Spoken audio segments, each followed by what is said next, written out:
3. Oke. Kembali lagi dengan ku Wonder One di channel Wondermind. Ini adalah rekaman kedua aku. Aku sadar bahwa pemanasan itu penting. Aku nggak boleh memberikan jeda apapun. Kepada diriku sendiri untuk bisa ngomong. Aku harus bisa ngomong apapun yang ada pada pikiranku saat ini dengan kata-kata yang cepat. Agar mulutku bisa terbiasa dan bisa dipanaskan seperti panggangan, bukan seperti kereta ya, seperti kereta, agar bisa dipakai dengan mulus, smooth, apa yang ya.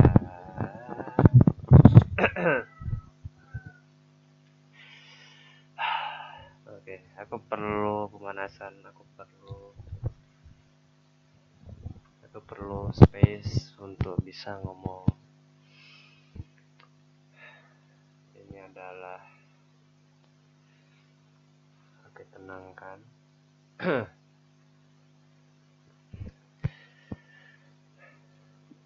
Sangat sulit bagiku untuk bisa berbicara antara aku perfeksionisme. Enggak juga sih, aku enggak perfeksionisme sekali. Kesalahanku ialah aku tadi sudah ngomong panjang lebar. Berapa menit? 12 menit.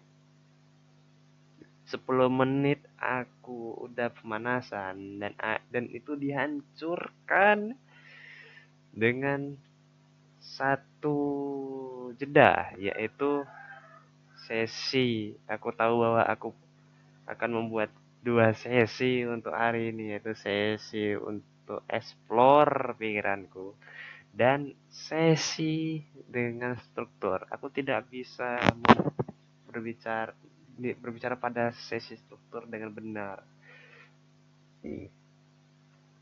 karena sesi struktur benar-benar membuatku kaku banget. Oke, bagi kalian yang nggak tahu, aku sulit untuk ngomong. Aku punya kesulitan untuk verbal thinking, punya kesulitan untuk berpikir, berpikir untuk berbicara. Padahal orang kan ngomong aja kan. Tapi itulah sebenarnya yang kamu lakukan adalah verbal thinking juga. Saat Anda ngomong, Anda sebenarnya juga verbal thinking. Dan saat ini mulutku sudah panas. Oke, sudah bagus. Gue jelasin dulu lah ya. Verbal thinking yang ku maksud adalah pembuatan kalimat dan kata-kata yang terucapkan itu bisa dilepas dari pikiran. Ibaratnya otak kita itu nge-make ide, membuat sebuah garis besar konsep. Kemudian dilepas dengan mulut kita, dengan bahasa, dengan struktur kata yang sesuai, yang tepat. Dan itu membuat orang yang Anda dengar saat ini bisa paham dengan apa yang aku bicarakan saat ini. Bahasanya sederhana. Aku membuat kalimat ini sederhana mungkin yang bisa aku pikirkan dalam verbal thinking ini, agar bisa membuat kalian mengerti. Oke, karena sudah masuk, semoga. Oke, hal yang ingin ku bicarakan hari ini ialah tentang orang yang tidak ingin berubah. Klaimku ialah orang cenderung akan mempertahankan pola pikir mereka, mempertahankan fondasi berpikir mereka yang lama karena mereka takut untuk berubah dan sudah dan tidak ingin meninggalkan zona nyaman mereka. Dan ini benar-benar berbahaya banget. Ini adalah sebuah gimana ya? Ini klaim jujur yang selama ini aku lihat dan observasi dan pengamatan lah bilangnya di banyak di banyak orang.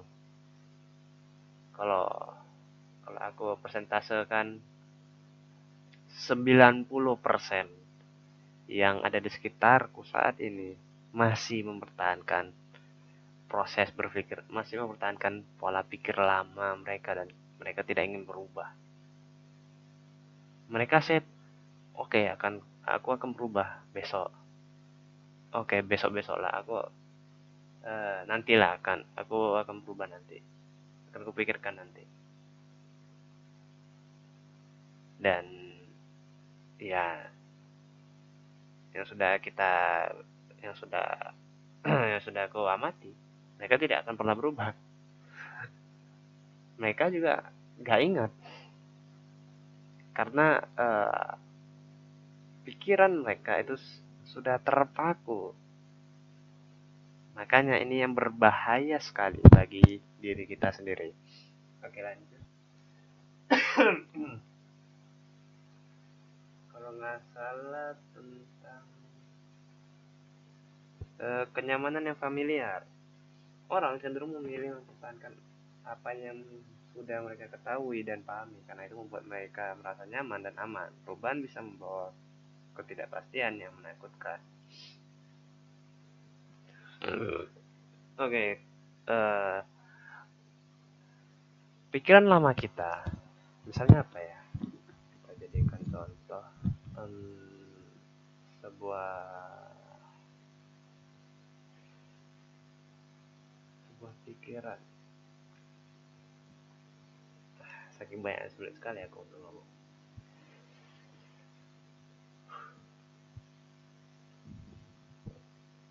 Inilah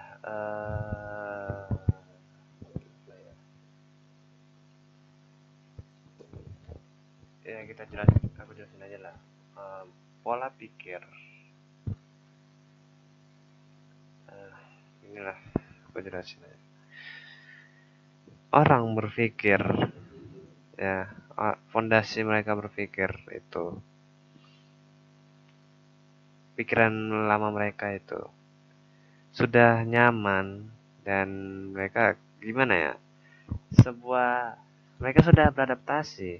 Mereka sudah terlanjur nyaman dengan pikiran mereka saat itu. Misalnya sebuah prinsip bahwa kalau ada duit, kalau misalnya di tengah jalan aku punya duit, itu ada milikku gitu. Oh, aku nemu duit nih di jalan, nggak siapa-siapa, ini punya aku. Ini pikiran-pikiran orang Medan nih, bukan ngejas ya. Pikiran mereka, dan itu pikiran lama Pak, lama kan, dan itu semua orang berpikir seperti itu. Dan ini bahaya kan, bahaya banget kalau misalnya semua orang yang ada di dunia ini melakukan hal yang sama. Dan itu bukan konteksnya, bukan duit aja, konteksnya bisa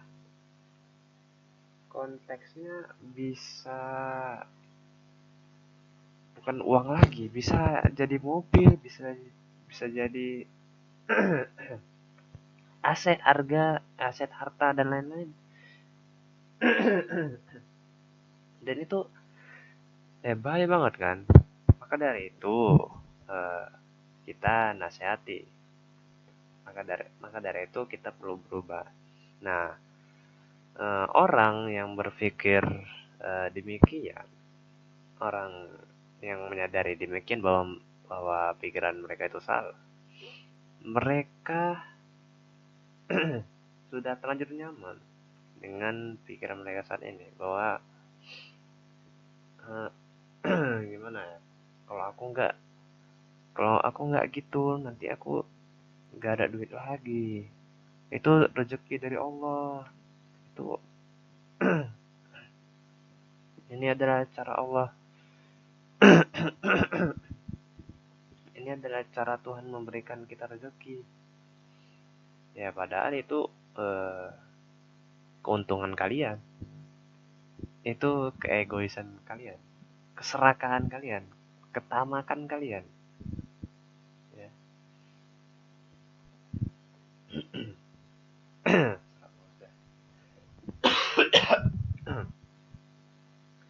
Nah, ya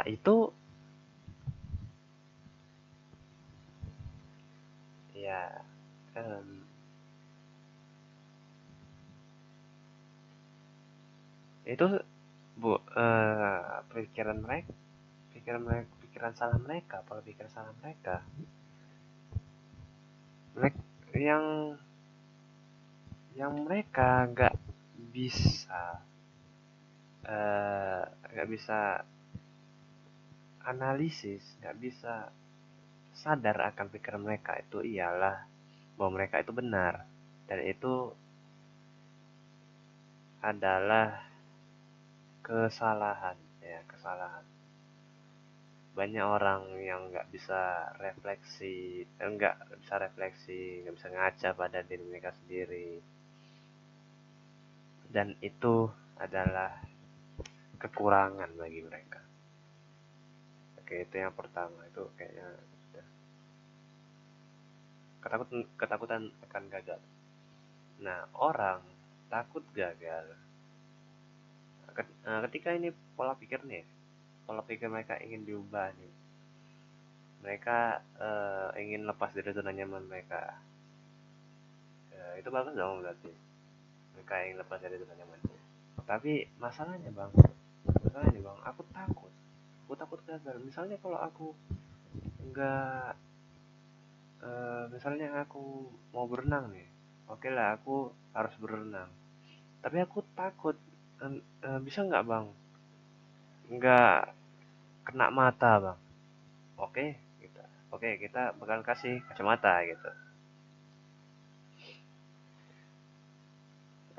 Tapi bisa nggak bang? Nggak kena hidung, nggak kena mulut, nggak kena kuping, nggak kena kaki bang. Bisa nggak? Itu masalah di anda gitu. Itu adalah masalah dari pola pikir kita gitu.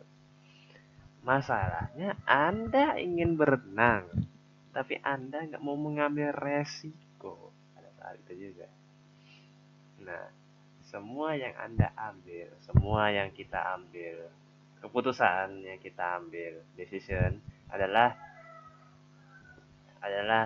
pasti ada sebuah resiko. Misalnya ngambil duit tadi, resikonya ialah eh, misalnya anda ngambil nih, nah ada orang di belakang rupanya yang punya duit itu. Nah itu adalah, nah itu kebablasan dong namanya. Iya, ya semana lagi kan. Ya itu adalah eh, sebuah resiko. Tapi kan bang, bisa jadi nggak ada orang, ya segala macamnya. Bisa jadi anda bisa jadi dosa, itu duit bisa haram, ya kan. Nah orang nggak tahu, orang tidak berpikir ke sana. Mereka mikir bahwa hal itu benar, dan disitulah orang perlu evaluasi dan refleksi, ya. Jadi ketakutan akan gagal itu ada resiko. Gagal itu adalah resiko untuk berubah. Orang berenang itu pasti kena hidung, kena mulut, ya pasti ketelan air, ya. Nggak peduli mau orangnya apapun, mau hidungnya anda mampetin pakai apa, mulutnya anda mampetin pakai apapun, mau pakai kapas, mau pakai kertas, nggak peduli, air tetap masuk, dan itu ada resiko. Kita semua pasti membuat kesalahan, dan itu adalah pembelajaran hidup bagi kita. Kalau gagal jantung ya itu beda lagi. Tiga, kebiasaan yang mendarah daging. Pola pikir dan kebiasaan lama sudah menjadi bagian dari diri mereka sendiri, dan ini adalah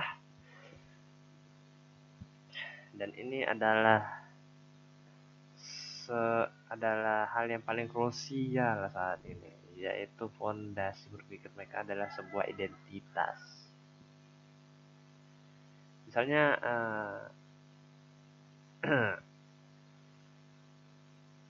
misalnya contoh yang tadi tentang duit. Oh, aku ngambil duit nih, berarti aku bisa mulung. Berarti aku bisa mulung tempat lain nih untuk dapat duit yang lebih banyak. Nah, lama-lama misalnya ketahuan gitu, dicap dicap jadi pencuri. Lama-lama dia membentuk identitas mereka menjadi pencuri gitu. Oke, mungkin kita contoh lain nih, misalnya apa ya, berenang tadi. Oke, aku bisa berenang, aku bakal berenang tiap minggu. Itu benar, itu bagus sih sebenarnya. Ya intinya sebuah kebiasaan buruk yang menjadi identitas. Misalnya rutinitas ketika anda bangun di pagi hari adalah langsung megang HP dan anda scrolling. Ayo, siapa di sini yang begitu? Nah, itu kan sebenarnya kan kebiasaan buruk, dan itu menjadi identitas mereka, dan mereka nggak bisa melepas dari hal itu begitu saja. Layaknya misalnya rokok, misalnya alkohol, itu adalah kecanduan ya kan, ada efek adiktif. Tapi apakah misalnya kebiasaan buruk itu ada adiktifnya, misalnya HP, eh, buka HP saat buka buka HP jam 4 pagi, buka HP jam 3 pagi gitu, gitu. Ya itu salah kan. Kalau kita tinjau dan kita berpikir dengan jernih, otak kita itu perlu otak kita itu perlu sebuah bukan sebuah stimulasi seperti itu. Otak kita itu perlu langsung ketika kita bangun ya, otak kita lagi dalam keadaan fresh. Otak kita itu sedang dalam kondisi prima, sedang dalam kondisi di mana kortisol sedang naik, hormon kortisol sedang naik di pagi hari, di mana semua tubuh sudah istirahat dengan baik. Maka di saat itu juga kalau Anda membuang waktu Anda untuk scrolling, untuk berada di media sosial, di dunia Anda dengan benda di tangan Anda, itu sama saja wasting wasting your punya time gitu. Kamu punya time. Saran, ya itu adalah kebiasaan buruk. Sekali lagi itu kebiasaan buruk. Karena udah mendarah daging dan udah menjadi kebiasaan, itu menjadi susah untuk dilepas begitu saja. Oke, kita tarik dulu konklusinya. Jadi tentang pola pikir orang yang sudah lama ini, kenapa sih sangat sulit dilepas? Kenapa sih orang orang mikir orang nggak bisa orang nggak mau change diri mereka sendiri, orang nggak mau berubah? Karena ketiga hal tadi yang karena ketiga hal tadi, yaitu kebahagiaan, karena mereka sudah nyaman karena mereka tetap ingin di zona nyaman, nggak mau meninggalkan hal itu. Kedua adalah mereka takut gagal, dan ketiga adalah itu sudah kebiasaan. Nah, bagaimana cara melepas ketiga hal itu? Pertama, dari zona nyaman, yaitu membangun pola pikir kita bahwa zona nyaman adalah tempat kita untuk menghabiskan waktu untuk keinginan kita, untuk dopamin. Gimana ya? Zona nyaman adalah tempat di mana zona zona nyaman adalah zona di mana itu zona pensiun ibaratnya gitu loh. Anda belum bisa pensiun kalau Anda masih muda misalnya, Anda belum bisa pensiun kalau Anda masih muda. Jadi nggak bisa. Kalau Anda udah tua dan Anda sudah banyak bekerja keras di masa muda, masa prime-nya sudah lewat, Anda sudah nikah, Anda sudah kuliah, Anda sudah punya income, udah punya sudah lancar-lancar jaya apa goal dan tugas-tugas Anda sudah selesai, oke pensiun. Itu nggak apa-apa. Tapi zona nyaman adalah zona yang emang perlu juga sebenarnya, tapi bukan untuk sekarang. Masa muda kita bisa dipakai untuk spend kita, untuk diinvestasikan pada diri kita sendiri, untuk tumbuh.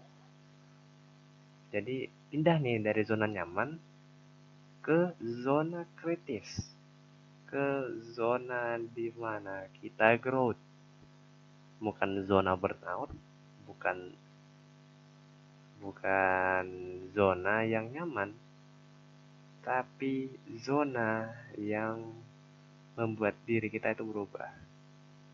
Habis itu yang kedua, yang ke yang kedua adalah takut gagal. Nah, ini takut gagal adalah bagian dari mindset growth. Kegagalan adalah resiko kita untuk berubah. Kayak bisa jadi mereka gak karena takut gagal, ya mereka nggak mau ada di zona itu, mereka ingin di zona nyaman. Itu adalah salah. Ya, yang bisa aku bilang adalah ubah mindset kalian, jangan seperti itu. Jika nggak mau berubah, ya gimana lagi, Anda perlu niat yang kuat untuk bisa merubah saat ini, dan Anda pasti akan menyesal untuk tidak growth sekarang, untuk tidak growth di masa lalu. Karena kalau misalnya Anda melakukan ini lebih cepat, Anda bisa nyolong start lebih cepat daripada orang lain. Yang ketiga adalah kebiasaan. Kebiasaan pola pikir, fondasi dari pola pikir kita ini kan ya, intinya orang ingin berubah itu benar-benar banyak sekali cobaan. Orang orang eh, jadi orang-orang yang berubah itu pasti difilter. Orang-orang yang eh, dalam tanda kutip kuat secara mental itu adalah orang-orang yang sudah melewati hal ini. Jika Anda masih berada pada titik tersebut, di saat itulah Anda membuat keputusan. Anda mau menjadi orang yang pecundang tapi dengan zona nyaman Anda sendiri, atau Anda mengambil jalan yang berliku-liku dan tajam ini. Semoga membantu dan terima kasih sudah mendengarkan. Wow, udah 25 menit.